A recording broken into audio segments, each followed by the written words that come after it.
My sister and I signed a 3-year lease together. She got pregnant 3 months into the lease. How do I tell her that I need to move out? Posted by u/c_luck_8537. I, 35F, moved across the country, Canada, with my son, 14M, and my dog to start fresh. I asked my sister, 36F, to join me in the city. She lived in a small town 2 hours south of where we live now. I accepted a job offer, as did my sister, and we signed a 3-year fixed rental agreement for a 3-bedroom house. My sister and I are very different people. We have a complicated but supportive relationship. We have a lot of love and respect for one another, but we also have some on and off codependency issues from our childhood. Things were going well for the first few months. We were transitioning into this new dynamic, and while it wasn't always easy, we found systems and ways to make it work. Everything changed 3 months ago. My sister met a man and conceived on their first date. The baby is due in April. It's a welcome surprise.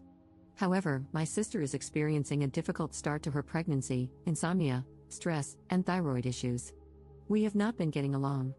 My son and I seem to do nothing right. It's the little things, compounded.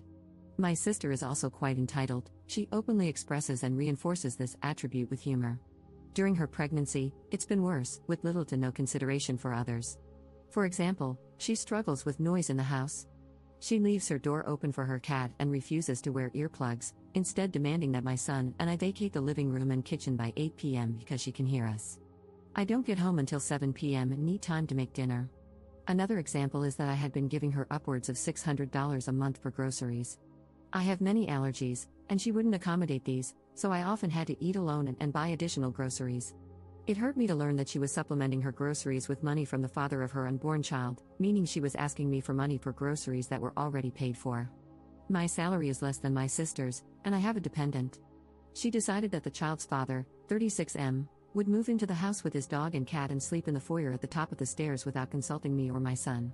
This area of the house is not enclosed and is positioned above the living room and kitchen, areas my sister has already deemed inaccessible between 8 p.m. and 6 a.m., as well as between 5 p.m. and 7 p.m.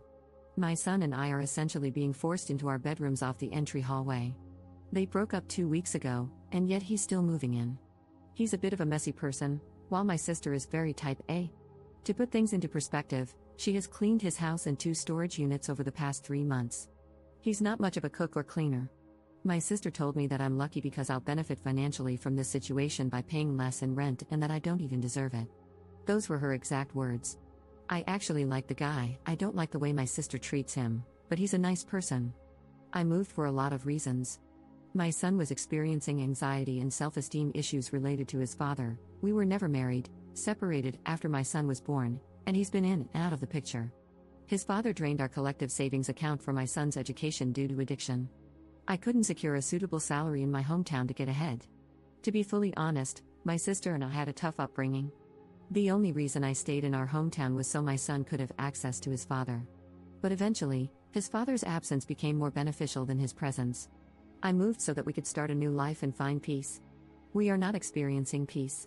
I confronted my sister about the use of communal spaces and told her she would need to find solutions to limit the way sound affects her. I confronted her about shared bills and asked her to post the bills on the fridge, telling her that we would no longer be splitting most groceries. I also told her that I'm not comfortable with someone moving in here. It's not within the terms of our lease, and we would need to communicate this to the landlord and ask to break the lease. My sister's response to all of this has been emotional, reluctant, and avoidant. She simply cries, yells, and walks away. She claims that I am abandoning her. I feel exhausted, exploited, and manipulated. It's affecting my work, personal life, and ability to enjoy life. My son is also experiencing anxiety. He has sports and extracurriculars most days after school, and I am adamant about discussing adult matters without him around. However, he has witnessed some arguments and knows that we are not getting along. I want to leave this situation. I know I have to. I feel like I am abandoning her, not just because she tells me so, but because everything is chaotic and I want to leave. I didn't sign up for this. I don't agree to live with my sister, her estranged ex-boyfriend of 3 months, and his 2 pets. I don't know where to start or how to do this. I know I need a couple of months to save up for first and last month's rent. Update 2 months later. Posting on Reddit was an absolute wake-up call.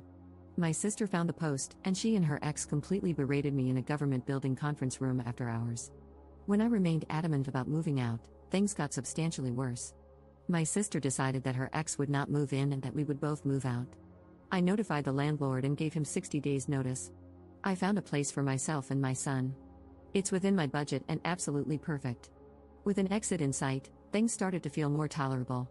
Come mid-November, there was still the issue of shared assets, so I braced for the difficult conversation with my sister via text, requesting to set a date and time to discuss things.